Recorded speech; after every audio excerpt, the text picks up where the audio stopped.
Well, France is suffering a wave of hate attacks against Muslims in the wake of last week's Islamic extremist attacks in and around Paris.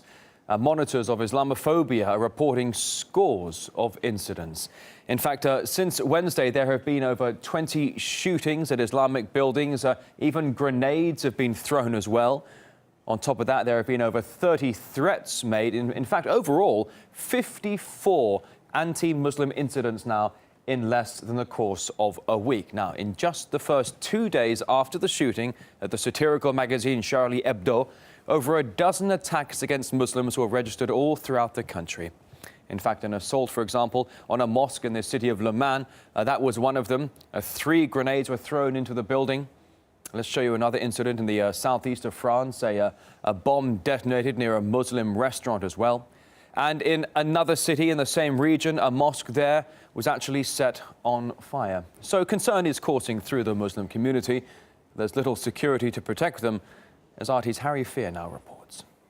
In the wake of the devastating terror attacks of last week, Paris has been promised additional security from the French state. We understand between 5,000 and 15,000 additional police or troops are going to be deployed at hundreds of key sites, including Jewish schools, to beef up security. Well, this is the Grand Mosque in central Paris, and there is currently zero security to provide this historic and significant Muslim site. We say in French, deux poids, deux mesures. It means sometimes you protect a lot of a community or you do a lot of things for them, and for another community, it's not the same. And many people are asking for more equality between the communities.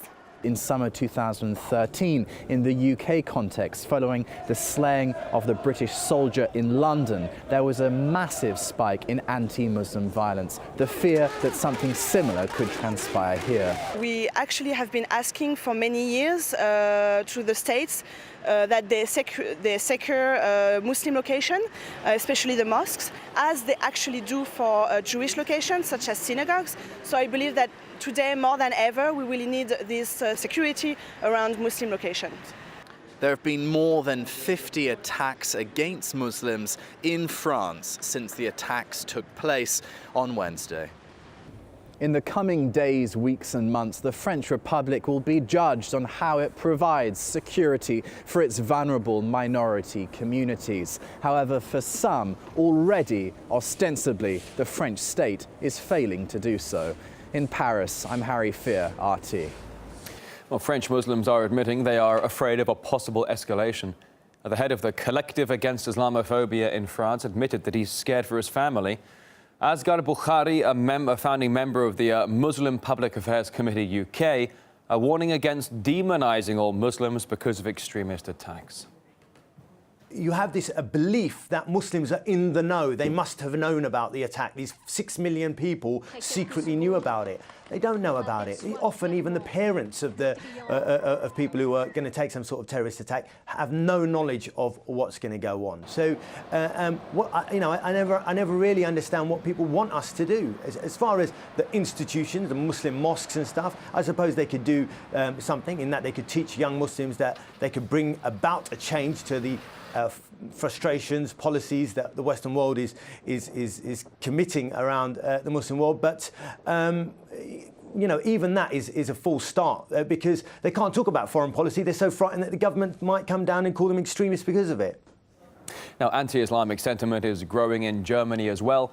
Last night, 25,000 rallied in Dresden, defying the government's calls not to attend the controversial event. In fact, the organisers of the group Pegida are accused of inciting hatred against refugees and foreigners. There were also rival rallies held across Germany, reportedly dwarfing the Dresden demonstration. Asghar Bukhari believes overall European authorities, their attempts to crush terror, are actually making things worse. The fact of the matter is the government in France is just covering for the fact, as many governments in Europe, that their war of terror is creating extremism, and they're blaming and covering themselves by saying that they're standing up for free speech. They're not standing up for free speech. They've been snooping on their own citizens for years and arresting them for it. The fact of the matter is it's a war of terror, it's radicalisation and extremism off the back of the war of terror, and they don't want their own public to know about it. Je suis Charlie, the anti-terror rallying call, which has gained global popularity. Apparently it sells very well. Many companies quick to profit by making products carrying the slogan. However, some promise to donate some of the money earned thanks to Je suis Charlie.